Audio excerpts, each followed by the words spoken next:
दोस्तों, कथा संजीवनी में आप सभी का स्वागत है। दोस्तों, क्या आप जानते हैं कि काशी का नाम वाराणसी कैसे पड़ा था? तो यह कथा द्वापर युग की है, जब भगवान श्री कृष्ण के सुदर्शन चक्र ने काशी को जलाकर राख कर दिया था। बाद में यह वाराणसी के नाम से प्रसिद्ध हुआ। तो चलिए जानते हैं इस पूरी कथा को। दोस्तों, मगध का राजा जरासंध बहुत शक्तिशाली और क्रूर था। उसके पास अनगिनत सैनिक और दिव्य अस्त्र शस्त्र थे। यही कारण था कि आसपास के सभी राजा उसके प्रति मित्रता का भाव रखते थे। जरासंध की अस्ति और प्रस्ति नामक दो पुत्रियां थी। उनका विवाह मथुरा के राजा कंस के साथ हुआ था।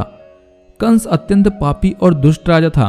प्रजा को उसके अत्याचारों से बचाने के लिए भगवान श्री कृष्ण ने उसका वध कर दिया। दामाद की मृत्यु की खबर सुनकर जरासंध क्रोधित हो उठा और प्रतिशोध की ज्वाला में जलते जरासंध ने कई बार मथुरा पर आक्रमण किया, किंतु हर बार श्री कृष्ण उसे पराजित कर जीवित छोड़ देते थे। एक बार उसने कलिंगराज पौंड्रक और काशीराज के साथ मिलकर मथुरा पर आक्रमण किया, लेकिन भगवान श्री कृष्ण ने उन्हें भी पराजित कर दिया। जरासंध तो भाग निकला, किंतु पौंड्रक और काशीराज श्री कृष्ण के हाथों मारे गए। काशीराज के बाद उसका पुत्र राजा बना और श्री कृष्ण से बदला लेने का निश्चय किया। वह श्री कृष्ण की शक्ति को जानता था, इसलिए उसने कठिन तपस्या कर भगवान शिव को प्रसन्न किया और उन्हें समाप्त करने का वर मांगा।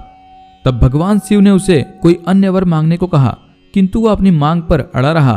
तब भगवान शिव ने मंत्रों से एक भयंकर कृत्या बनाई और उसे देते हुए बोले, वत्स, तुम इसे जिस दिशा में जाने का आदेश दोगे, यह उसी दिशा में स्थित राज्य को जलाकर राख कर देगी। लेकिन ध्यान रखना, इसका प्रयोग किसी ब्राह्मण भक्त पर मत करना, वरना इसका प्रयोग निष्फल हो जाएगा। यह कहकर भगवान शिव अंतर्ध्यान हो गए। इधर दुष्ट काल्यवन का वध करने के बाद श्री कृष्ण सभी मथुरा वासियों को लेकर द्वारिका आ गए थे। काशीराज के पुत्र ने श्री कृष्ण का वध करने के लिए कृत्या को द्वारिका की ओर भेजा। राजा को यह ज्ञान नहीं था कि भगवान श्री कृष्ण ब्राह्मण भक्त है, इसलिए द्वारिका पहुंचकर भी कृत्या उनका कुछ अहित नहीं कर पाई। उल्टे श्री कृष्ण ने अपना सुदर्शन चक्र उसकी ओर चला दिया। सुदर्शन भयंकर अग्नि उगलते हुए कृत्या की ओर झपटा। प्राण संकट में देख कृत्या भयभीत होकर काशी की ओर भागी।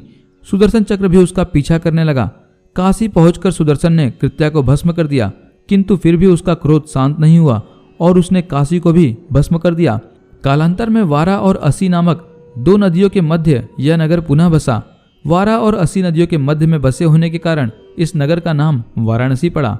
इस प्रकार काशी का वाराणसी के रूप में पुनर्जन्म हुआ। तो दोस्तों, उम्मीद करते हैं कि आज की यह वाराणसी की कहानी आपको जरूर पसंद आई हो।